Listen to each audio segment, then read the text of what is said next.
Kyle Larson wants Carl Edwards to drive his car during All-Star race practice, and Denny Hamlin does not have an anchor sponsor heading into 2025. What's going on, guys? It's Daniel, and welcome back to your video. We got some NASCAR and other motorsports stories discussed here today on the channel. Let's go ahead and just jump through those really quickly. We're first going to take a look at a ton of paint schemes that have been revealed over the course of the last couple days. Let's go ahead and just jump straight into them. The first paint scheme we're taking a look at is Daniel Dye's 2025 Black Widow truck scheme that we'll see at Talladega in the spring. This scheme looks really solid in my opinion. I do like the colors on it. It looks very similar to the scheme he ran in 2024, but I do think Kyle did a really solid job on this one. The next paint scheme we're taking a look at is Nick Light's 2025 PNR Ammunition scheme that we'll see at Atlanta Motor Speedway. Scheme's okay in my opinion. Good to see that the SS Greenlight team has new sponsorship for 2025. I do think the scheme is okay in my opinion. The next paint scheme we're taking a look at is Jeremy Clements' 2025 Henderson Jet scheme that we'll see in a ton of races, including S Circuit of the Americas. Car looks really good in my opinion. Jeremy Clements' team usually has some really nice looking cars. This one's no exception. I think they nailed this one overall. The next paint scheme we're taking a look at is Josh Bilicki's 2025 Regis Ice scheme that we'll see in at least 4 or 5 races in 2025. This looks very similar to the scheme that he had in 2024. I think the colors on it look really, really good. I like the ice cream look. I like the container look. It looks really, really good, and I think that DGM did a really good job on this scheme. The next paint scheme we're taking a look at is Caden Honeycutt's 2025 Precision Vehicle scheme that we'll see in some races in 2025. I really like this paint scheme. Nice Motorsports did a really good job, really solid utilization of the sponsorship, and it's going to be really good to see this car on the racetrack in 2025. The next paint scheme we're taking a look at is Carson Quaffel's 2025 Blast Pro Shop scheme that we'll see in majority races in 2025. I like the different look at this scheme. It looks really good. I love the colors on it. I like the orange. I like the black. I like the black number. I think there's a lot of great things about this one. Ryan Williams did a fantastic job on this scheme, and I'm definitely looking forward to seeing on the racetrack this year. And the final paint scheme we're taking a look at is Cole Custer and Sam Mayer's 2025 Andy's Frozen Custer schemes that we'll see in select races in 2025.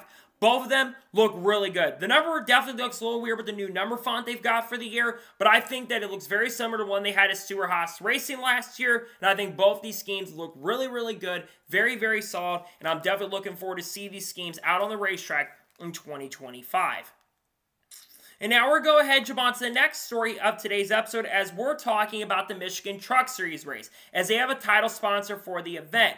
The race is going to be called the DQS 200. This in collaboration with Nice Motorsports with the DQS sponsorship for 2025. It's a very interesting sponsorship title in my opinion, but it's actually very simplistic with the Truck Series returning to Michigan for the first time since 2017 or 2018. Interesting title sponsorship for sure, but glad to see the Truck Series has a kind of a little bit of a big brand name. Work with them in 2025. Glad to see they've picked up some really solid sponsorship for this event, and pretty good that they will be sponsored for the event this year. And now we're going ahead and jump on to the next story of today's episode as we're talking about Chumba Casino. As it was announced earlier this week that Chumba Casino will sponsor 23XI Racing in select races in 2025. They will sponsor all 3 drivers of 23XI Racing, Bubba Wallace, Tyler Reddick, and Riley Herbst. They did not announce exactly which races they are going to sponsor this year, but it's good to see a new company coming in. The Virtual Game World stuff will be coming in to sponsor for select races, and there's other brands along with Chumba Casino that could be coming into play to sponsor the team throughout the 2025 year and season. And having a new sponsor for 23XI, considering they just lost Moneyline and they lost Dr. Pepper going into this year, I think it's really huge to see that Chumba Casino is going to be stepping up to the plate and sponsoring 23XI Racing throughout the 2025 year. It's important to pick up the sponsors so you have it throughout the year. Glad to see that Chumba Casino will be working with them in 2025. And now we're going ahead and jump on to the next story of today's episode as we're talking about Bowman Gray. Now, before the heat races took place a couple nights ago on Saturday, they took a really cool photo before everyone got behind the wheel for the heat races. Obviously, this was the first time the NASCAR has raced at Bowman Gray since 1971, which is 54 years ago. And I think they kind of did this something very similar at North Wilkesboro when they went back there a couple years ago in 2023, because they hadn't been there in 27 years at the time. And now you've got the first first photo at Bowman Gray, which I think this photo, the class photo they've got for this event, I think they're a really good job. You got to see people like Bubba Wallace in that photo, Burt Myers, Tim Brown were in the photo, and overall, I think it's really good to see that they were able to take that photo, which I think seeing a photo like that is really awesome and really, really great to see, all things considered, and I really am glad to see the new photo they've got for the event this year because I think it's a good photo. I think they did a solid job on it overall, getting everyone in the photo, and I think it's really good to see overall, in my honest opinion. And now we're going to head jump on to the next story of today's episode as we're talking about Shady Rays. As it was announced earlier this week that Shady Rays has signed as an associate sponsor of 2311 Racing. They'll be an associate sponsor for every single race on all three of the 2311 racing cars throughout the 2025 season. Shady Rays, I believe, has worked with multiple drivers in the NASCAR Cup Series before, and I think, if I'm not mistaken, they worked with Stuart Haas Racing last year, so they might be joining up along with Terribles from the SHR brand last season. And I think having another company come into 2311 Racing, like I mentioned, though it's not going to be a main sponsor for the year, it's only going to be there as an associate sponsor. And I think it's great to see that they're back for the year, and glad to see her sticking around in the sport. They'll basically be an entitlement brand for the team at points probably throughout the year, and I could definitely see this changing in 2025, where they may end up eventually becoming just a full-scale sponsor at some point later this year for one of these teams going down the road. Nonetheless, I think it's really great to see they've got continue to pick up some new sponsors and brands for the 2025 year, because the more sponsorship they can get this year, the better it's going to be for everybody, and it's good to see they do have some new sponsorship for 2025 coming from Shady Rays. And now we're going ahead and jump on to the next story of today's episode as we're talking about Pye Barker. As it was announced on Thursday afternoon that Pye Barker will return to sponsor John Hunter Nemechek and Legacy Motor Club in 2025. They will sponsor John Hunter Nemechek for 14 races throughout the 2025 season. Pye Barker's been associate of John Hunter Nemechek's going all the way back to 2021 and 2022 in the NASCAR Craftsman Truck Series. I believe last year they sponsored in less races in 2024. I think they only sponsored for about 7 or 8 races last year. So it's really good to see that Pye Barker, which is really closely associated with John Hunter, that they are going to be stepping up throughout the 2025 season, because they're going to need to have that sponsorship if they're going to be able to sell some stuff going into this year. And the fact they won't have to kind of worry about Dollar Tree coming in and sponsoring as much as they have. You know, Dollar Tree will sponsor the cars they have this year for Jimmy Johnson when he runs the few races that he does, or of course when we see Eric Jones run, which I think Eric Jones is going to have a lot of Dollar Tree sponsorship throughout the year. I think it's really good, though, to see that Pye Barker is going to be stepping up to the plate. It is going to be a big year for John Hunter Nemechek, however, so he's going to have to step up to the plate and run really good this year. But at the same time, I'm really glad to see they continue to have new sponsors coming into play, and good that Pye Barker will be working with John Hunter Nemechek in 2025. And now we're going ahead and jump on to the next story of today's episode as we're talking about Dirty Mo Media. As it was announced on Thursday late afternoon that Dirty Mo Media has announced their lineup of shows for 2025.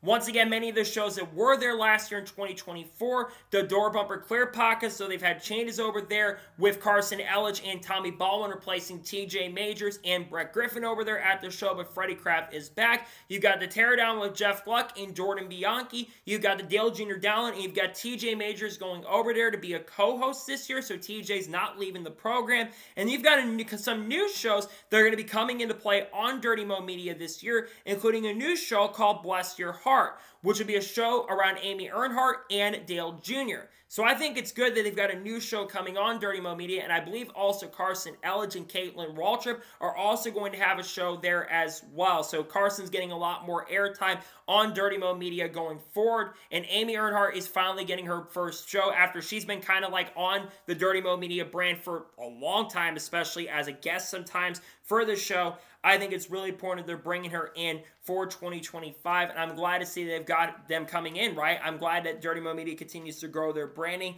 and it's pretty awesome to see them continue it. Now, I also think some of these shows are going to end up on Sirius XM because Dirty Mo Media does have an entitlement work with Sirius XM NASCAR Radio, so I do expect that they will probably bring that back once again for 2025. We'll just have to wait and see. But nonetheless, I'm glad to see that the lineup shows have been officially finalized for the year, and good they've got a new show coming in called Bless Your Heart for the 2025 season.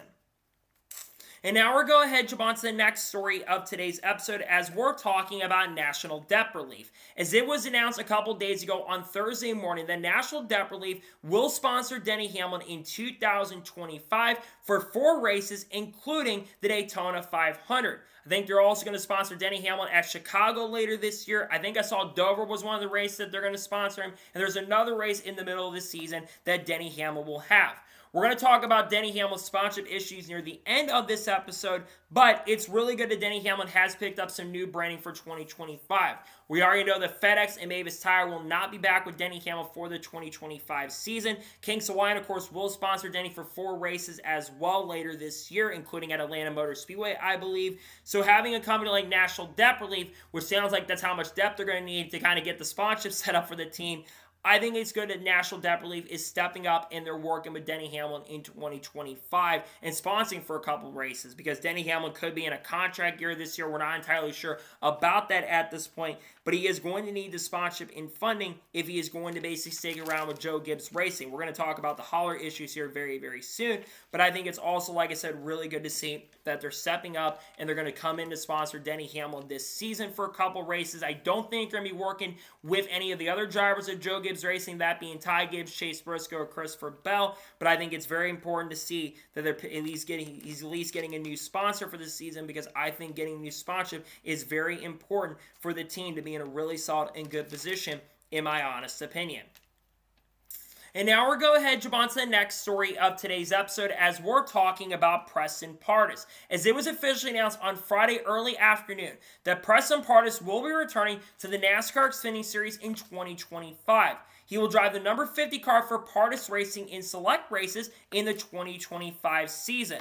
Preston Pardus will make his debut, I believe, as Circuit of the Americas. He is going to run Martinsville near the end of the season as well. I think he also saw he's going to be running Chicago in the later portion of the year in July. And he's got another race scheduled, I believe, at a short track this season.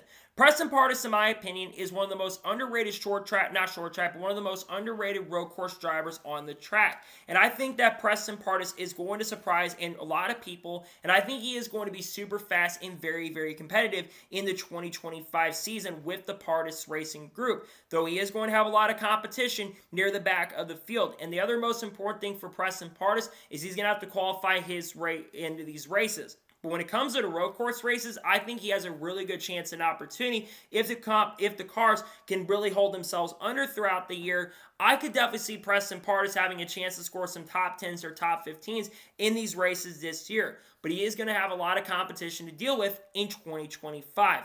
People like Connor Zilisch, Carson Quaffel, people like Christian Eckes. You've got, like I said, Nick Sanchez coming in this year, Justin Allgaier, the defending champion, Sam Mayer and Sheldon Creed at the Haas Factory team. You've got other big names in this series like Sammy Smith, who I think is going to improve. You're going to have part-time starts from Shane Van Gisbergen and Ross Chastain throughout the season, especially as Circuit of the Americas. You've got other big names coming into this series once again like William Sawalich and Taylor Gray. So Preston is going to have a lot of competition that he is definitely going to have to deal with throughout the 2025 season. That being said, though, I'm glad to see that Preston Pardus is back with the team in 2025. I think Preston is a really talented driver overall. He does get the best out of equipment when he is behind the wheel, whether it's with DGM Racing or the Pardus Racing organization. I do think that Preston Pardus will definitely be super competitive, and I think he definitely will be strong and fast with Pardus Racing in 2025. And now we're going ahead and jump on to the next story of today's episode as we're talking about Ford. As it was officially confirmed earlier this week on Thursday evening that Ford will officially be headed back to the World Endurance Championship in 2027. But instead of racing in GT and running the Ford GTs in the GT Pro classes, they're officially going to be going for the overall win in 2027 as they will have a car in the hypercar class for 2027. It is unknown at this point if they're going to IMSA at this time, but it sounds like from what people are saying, it does sound like there's a really good possibility that Ford could also be headed over to IMSA at the top class in 2028, which would be the first time we have seen any sort of Ford relation since the Riley MK2s were at the top class back in like 2016 or 2017. This is really, really huge for the World Endurance Championship because we've got new manufacturers that are coming to the top class down the road. You've obviously got the new Genesis program that's going to be coming in 2026. You've got Ford that is joining in 2027. And you've got other teams like Mercedes that are rumored to be having a hypercar class at the Le Mans race. And also, you have rumors of McLaren. And it sounds like it's not just rumors at this point, but it sounds like it's very likely that McLaren is going to be opening up a hypercar program as early as 2028. And we've heard McLaren has said they may take some steps back on their Formula E program and their IndyCar program, though that is not entirely surely likely at this point. But I think that Ford going into World Endurance Championship and seeing the World Endurance Championship in IMSA grow, it just shows that sports car racing is doing something right. They're expanding their portfolio there. We're seeing more teams show up there. Meanwhile, you've got NASCAR struggling to pick up a fourth manufacturer from like Hyundai or Hyundai coming into play, especially if Hyundai focus on the Genesis program next year. I do think that if you're looking like Chevrolet, for example, or teams in the NASCAR side, you do need to get your improvement to try to bring a new manufacturer in. But at the same time, it's really good to see that a hypercar program is officially being opened up in 2025. And I really do believe that this hypercar program that is going to be coming into play for Ford is absolutely huge. Ford has been backing off on doing a lot of things at the moment, so to see that they are going to be going ahead and opening up a hypercar program is huge. They've got a development system apparently for, which I think is also really, really great to see. And nonetheless, I'm very happy to see that they are going to see some sort of program like that for the 2025 year and season. We need to see new organizations and new groups coming into play. And I do love the fact that we are going to see Ford join the World Endurance Championship in 2026. I love seeing this. This is really, really great to see. And again, I think Ford will be very fast and very competitive when they do have this happen in 2026. Really excited about it overall. And now we're going to jump on to the next story of today's episode as we're talking about Ryan Newman.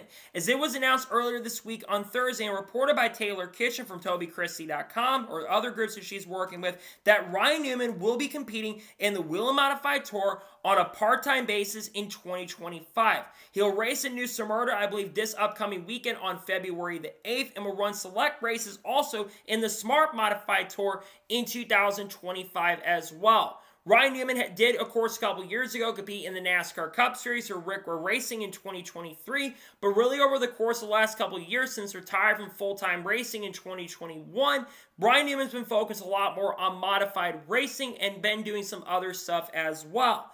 I think Ryan Newman, who is a solid Modified Tour driver, he's once in raced in the Wheel and Modified Tour, I think he will definitely be very, very competitive in the Wheel and Modified Tour in 2025. I don't think, especially when you got people like Doug Coby down there racing in this series, or Ron Silk being down there, I don't think that Ryan Newman is going to be the absolute favorite to go to victory lane, but I do think that Ryan Newman will be super competitive and super, super fast like he's been for a very, very long time. It's just really good to see that Ryan Newman is something that he wants, doing what he wants to do, and is in a series where he feels like he can definitely be really strong and really, really competitive. I do expect that for Ryan Newman this time around, where I do think he will have a great chance and opportunity, and I also do believe that Ryan Newman will be very, very strong and super competitive in the Wheel and Modified Tour and the Smart Modified Tour as well. It's good to see he's joining up with the program this year, and good to see that Ryan Newman is back racing in NASCAR in some sort of capacity in the 2025 year and season. I hope Ryan Newman can do a good job, though I don't think we have to worry about it too much.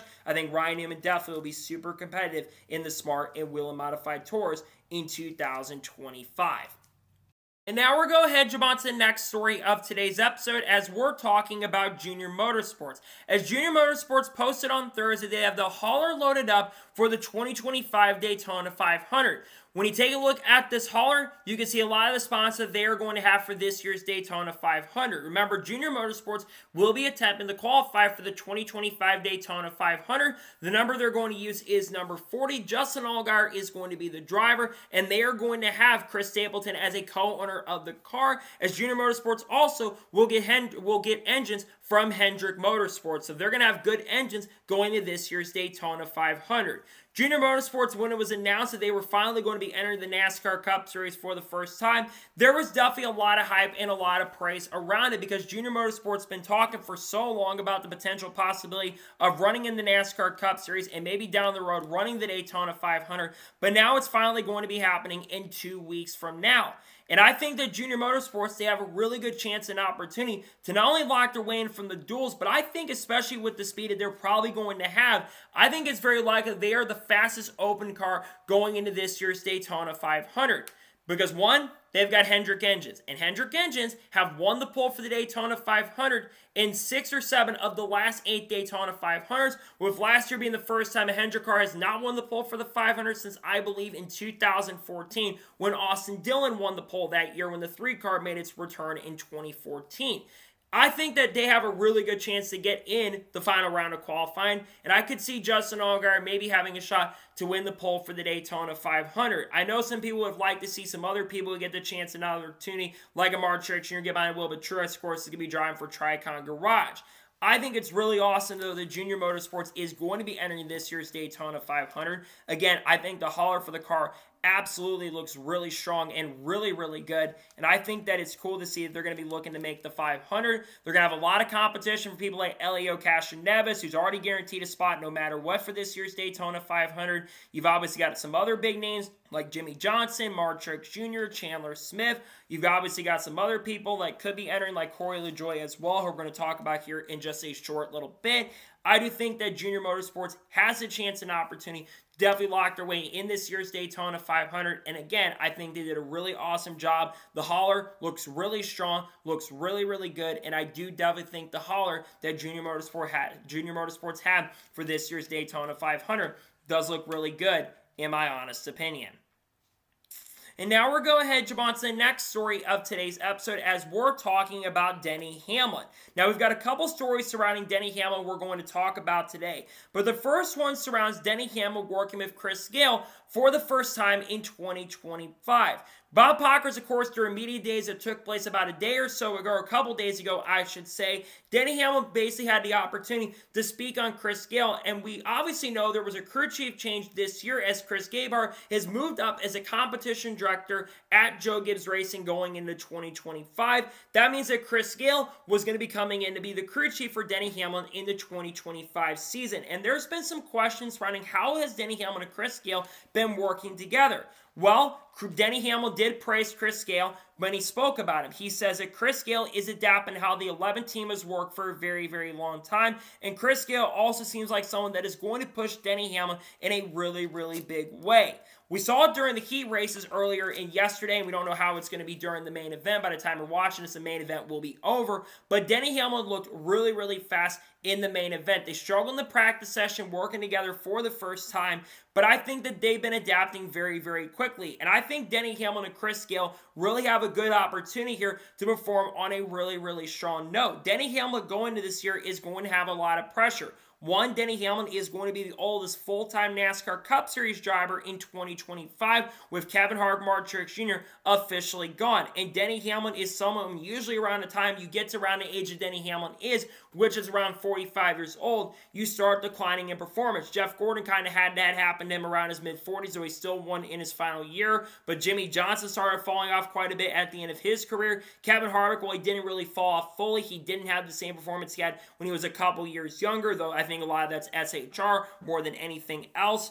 I think that Denny Hamlin, though, working with Chris Gale is certainly going to be interesting. It was a huge loss to not have Chris Gabehart in his ear for the year, but we know Chris Gabehart is still going to be over there helping when it comes to the setups and the competition part and other things, and I do think that there is a really good opportunity here for Denny Hamlin and Chris Gale to work really together in a strong note this upcoming season. So I really do think that Chris Gale and Hamlin are going to work together really well this year at times. There's going to be some of those hiccups at the start of the year. I do think there's some issues that come along the way. I don't think Chris Gale is as good of a crew chief as Chris Gabehart. I've said that multiple times on this channel, but I do think there's a really good opportunity here for both of them to work together really strong this season, and I think that we will see Denny Hamlin and Chris Gale do a really good job together later this year. I'm glad to see that this is coming into play for 2025. We'll get to see them both have an opportunity to see what they can do, and we'll see what kind of stuff happens for both these individuals in 2025.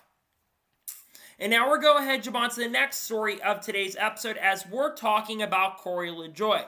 Now, a couple days ago on the channel, we talked about Corey LaJoie quite a bit because about his comments criticizing the NASCAR Craftsman Truck Series and the NASCAR Xfinity Series. Because Corey LaJoie basically kind of said, and was kind of showing a little bit of ego in a way, by basically saying, do I want to race in the NASCAR Craftsman Truck Series or Xfinity and win in front of 12 people in the grandstands? No, I want to compete in the NASCAR Cup Series. My sponsors want me to do that, and we want to be in Cup. Well, apparently, according to an episode, on his most recent episode on Stacking Pennies, when he was explaining his decision to stay in the NASCAR Cup Series, he revealed that he had the opportunity to drive the number 19 truck for McAnally-Hilgemann Racing. However, the reason he said he did not choose the opportunity to go to McAnally-Hilgemann Racing for 2025 is because of the fact of Charles Denny moving up to the NASCAR Cup Series to be the crew chief for Bubba Wallace in 2025, and he didn't want to work with a new crew chief this year, that being Josh Graham, who will be the crew chief for Daniel Hemrick in the Craftsman Truck Series in 2025. Now, obviously, when I look at Corey LaJoie's decision, some people are going to choose different routes to go to. Some are going to want to stay in the NASCAR Cup Series and maybe run in the back of the pack of the field or run in the middle pack of the field.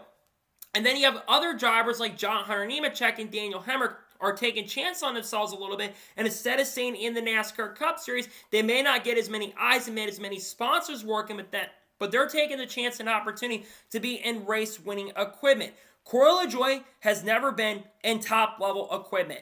And I think that Corey LaJoie not at least taking or even looking at the opportunity to drive the 19 truck, I think is a really bad career decision move of his part.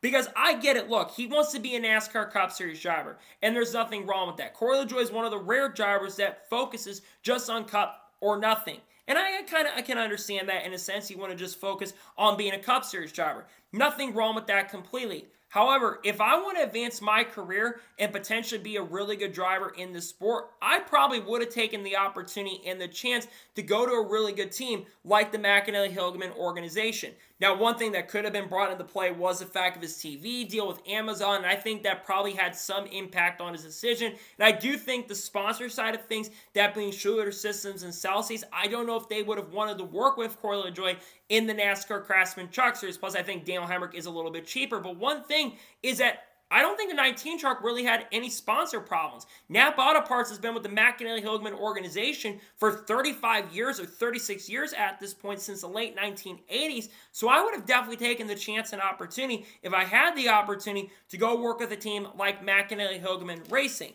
It's just kind of funny hearing this, considering the fact that Corey LaJoie was criticizing the lower series. Then meanwhile, we hear that he has the opportunity to work for one of these teams. So I just find it kind of interesting, you know, that the psychology and other things, right? That again, there's nothing wrong with wanting to stay in the NASCAR Truck Series. There's nothing, or going and staying in the Cup and want to be with a team. But the thing is, he's taking a chance on himself, and there may not be a chance for him to make the 500, especially with the competitive field that is trying to make this year's Daytona 500 in 2025. I do think that it's going to be interesting to see what he can do this year in the select races. Now, maybe if he does well enough, this could maybe down the road lead to him going full-time with this program at Rick Ware. But I think if I had the opportunity to go to a team like McAnally-Hilgemann Racing, which is a championship-level team, I definitely would have taken that chance. I do find it to be a little bit disappointing, but I'm also not the most surprised and shocked to see that Corey LaJoie wants to focus on Cup. Again, there's nothing wrong with that, but same token, same time, if I had the opportunity to race in trucks, I probably would have taken that chance. But that's how I feel about it, and I do think LaJoie probably should have taken the chance to go back to trucks, in my opinion. And now we're going ahead and jump on to the next story of today's episode as we're talking about the NASCAR Driver Cam. As it was officially confirmed a couple days ago on Thursday early afternoon that there is a new thing coming to Bleacher Report and HBO Max in 2025, starting when you're watching the race from earlier tonight, and that is called the NASCAR Driver Cam. The NASCAR Driver Cam will be available for every single NASCAR Cup Series event throughout 2025, with every single driver having an onboard for 2025. Not only that, but there will be a replay system that is going to be available as well. Now, in order to be able to use this NASCAR Driver Cam, you're going to have to basically subscribe to HBO Max. Now, if you have an HBO Max subscription, you're already set and good to go on this front.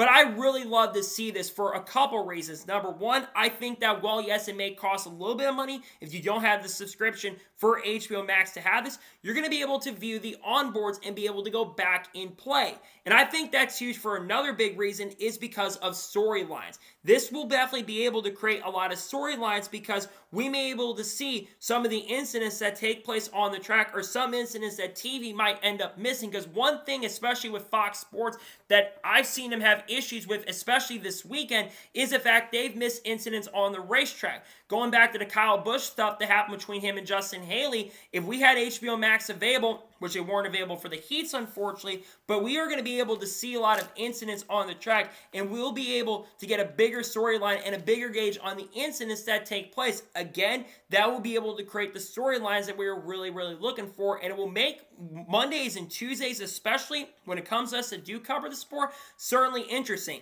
It will make it interesting for the podcast as well. And I think it's huge that it's going to be basically for every single NASCAR Cup Series race. Not just the races that are going to be on TNT or Prime, right? But for every single NASCAR Cup Series event. Now, they will not be available for the NASCAR Xfinity Series or Truck Series. There's only, I believe, a Cup Series deal, if I'm not mistaken. Which, the other big thing to note is that, well, yes, I think it is a positive. It is going to HBO. I think one negative is the fact it will not be available anymore on NASCAR.com because this is an exclusive deal on HBO Max. So they're wanting you to buy as many subscriptions as possible. And there's going to be a lot of streaming services that you're going to have to go through if you're going to want to be able to use a lot of these apps going into this year. So while I do think that's a little bit of a negative in that aspect, that it won't go like through NASCAR.com anymore, we'll at least have it on HBO Max. And I think the people that do this stuff, especially with the cameras and all that stuff on Twitter, will be able to see a lot more of those incidents very, very closely, which honestly, being able to see the incidents a lot more closely, will be able to create those storylines we're really, really looking at. And I think we'll be able to help on that front and that aspect going into the year, because we'll be able to figure out some of the situations that take place on the racetrack.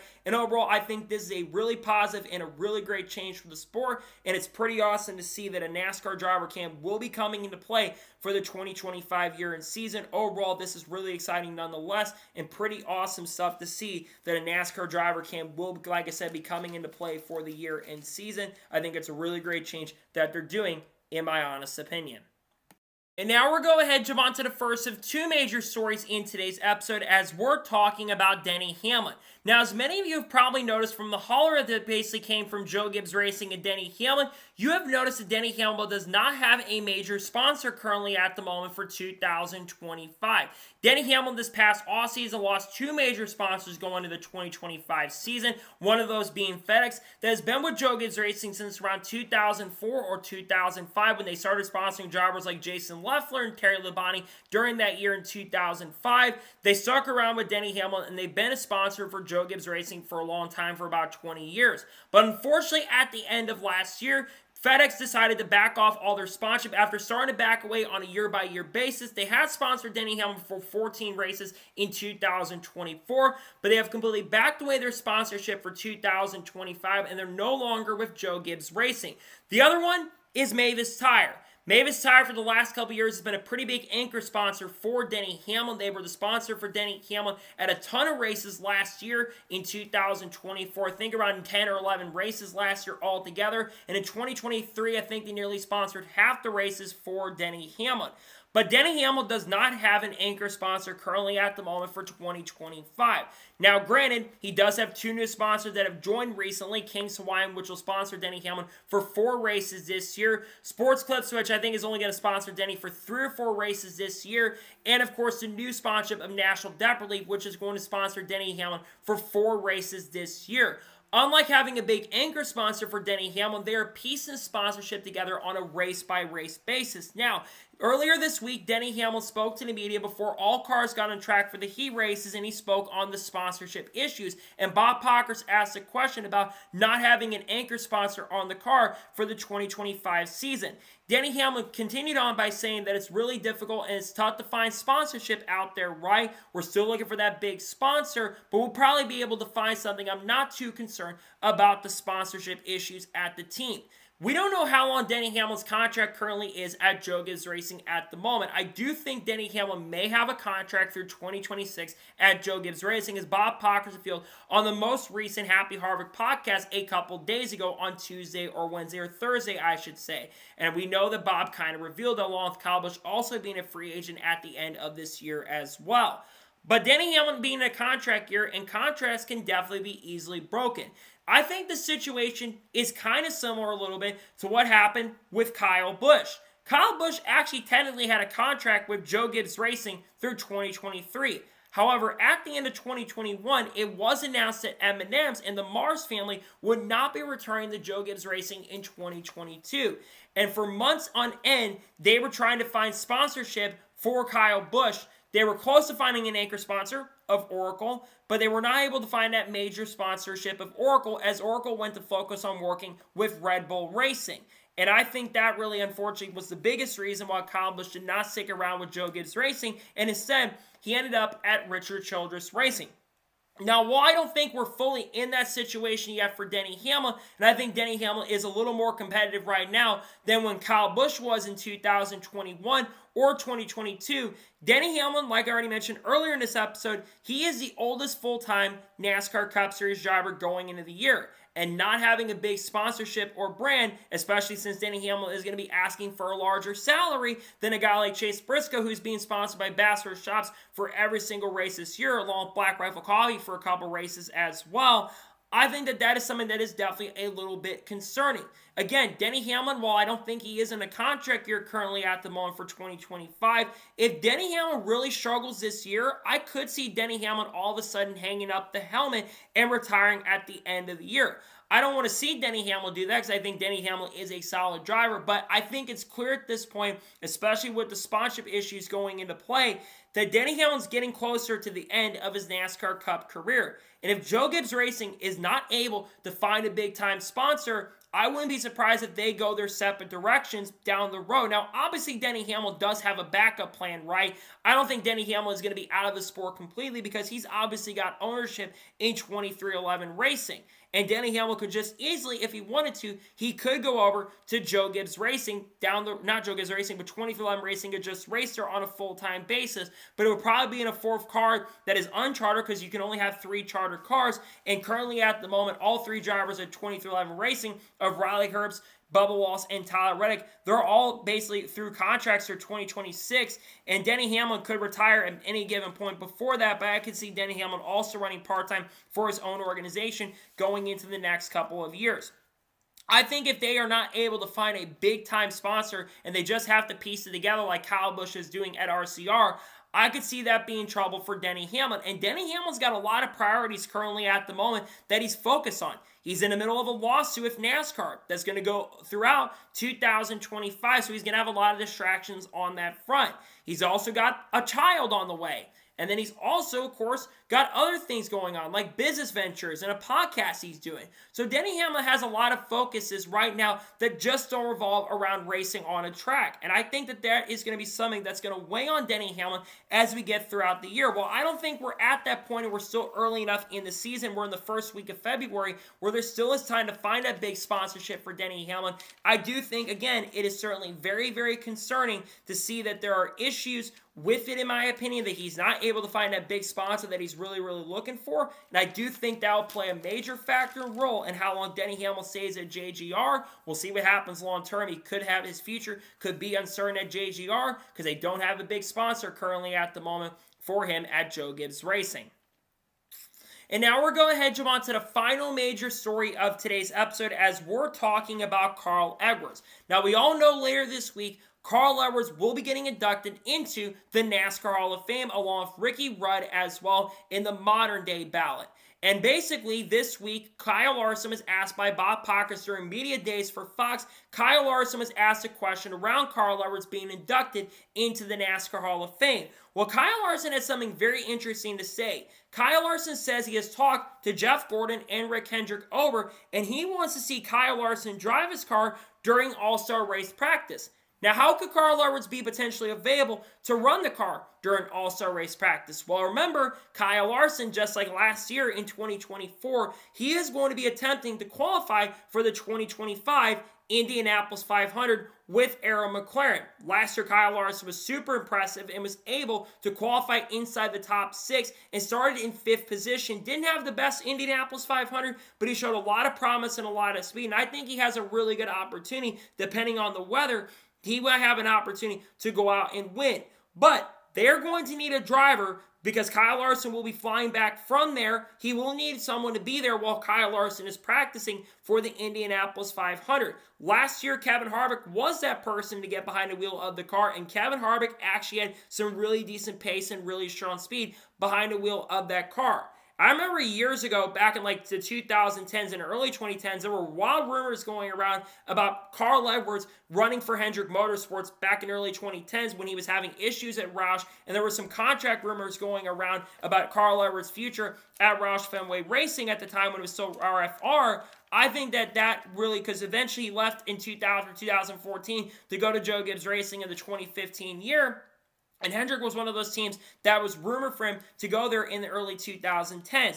I think it'd be really awesome for Carl Edwards to come back and maybe just do an all-star practice session. It would be pretty incredible. Now, Carl Edwards has not been behind the wheel of a race car since 2016. It's been since the end of 2016. Carl Edwards all of a sudden retired out of nowhere, and a lot of people like myself were really, really confused at the time when Carl Edwards all of a sudden retired. I know there were rumors going around about it happening, but then it eventually happened. A lot of people were just kind of like shocked about it, including myself back then. It was around my birthday about 7 or 8 years ago now at this point. And Carl Edwards has kind of been getting back in the sport a lot more recently, though, right? We've been seeing him travel back a lot more at these tracks, and Carl Edwards has said maybe if they can increase the horsepower on the next-gen car, he could get back behind the wheel. And Carl Edwards, like I said, has been getting a little bit more involved in the sport as of recently. Last year, Carl Edwards was at more races than one. He was on the broadcast for Fox Sports during Throwback Weekend. He got the opportunity to do that. Actually, 2 years ago, he got the opportunity to do that during the NASCAR 75 stuff,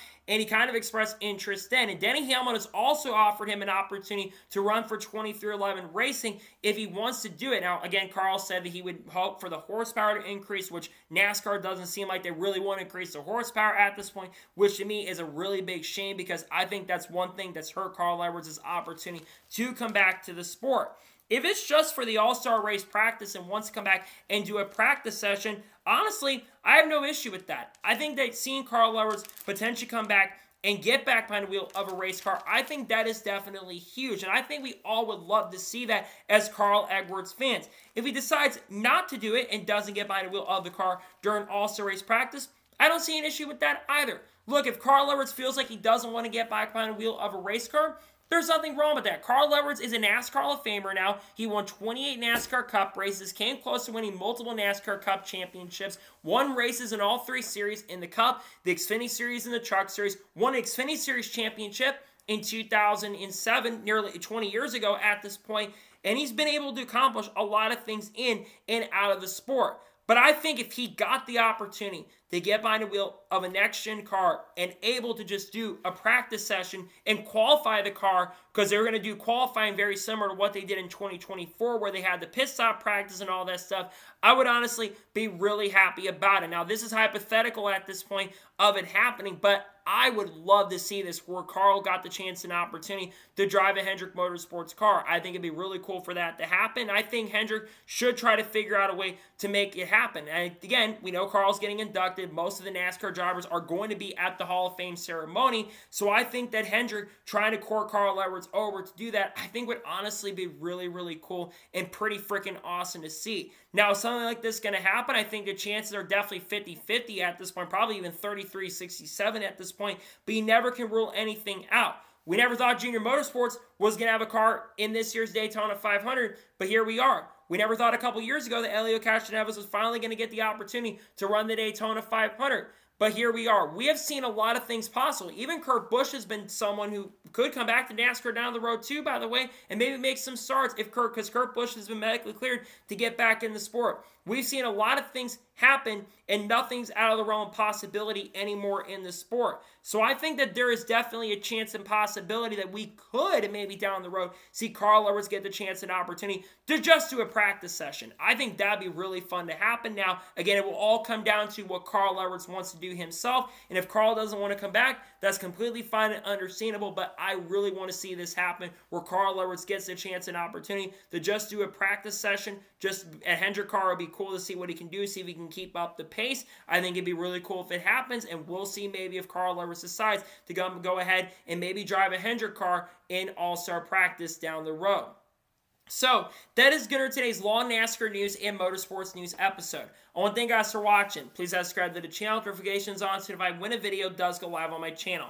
Follow me Twitter, Facebook, and Instagram, and support me on Patreon as well. List description below that, and comment your thoughts below on today's episode. What are your thoughts about the potential of Carl Edwards maybe getting behind the wheel of a race car down the road and him being offered to drive the next-gen car at practice? Some of your thoughts in the comments below. And what are your thoughts about Denny Hamlin's stuff when it comes to sponsorship? Let me know it in the comments below. Later this morning on the channel, you're going to see another NASCAR news video going through news over the course of the last couple days as well. Then on Tuesday, if there's a lot of news that breaks, we'll discuss and do another news video on the channel most likely. Then on Wednesday, we may have another NASCAR news video dropping on the channel. We're going to have an updated look at the Daytona 500 entrance, as the entry list has pretty much been confirmed. There may be the final one coming out this week at some point. We're also going to have some other videos dropping, maybe an update on silly season. We've also got some other big videos dropping as we get close to the start of the year. I've got my Super Bowl predictions going out on my second channel. We're going to have content on people like Haley Deegan, Shane Van Gisbergen, Carl Edwards, Kurt Busch, Kyle Busch, Bubba Wallace, Kyle Larson, Chase Elliott, Ross Chastain,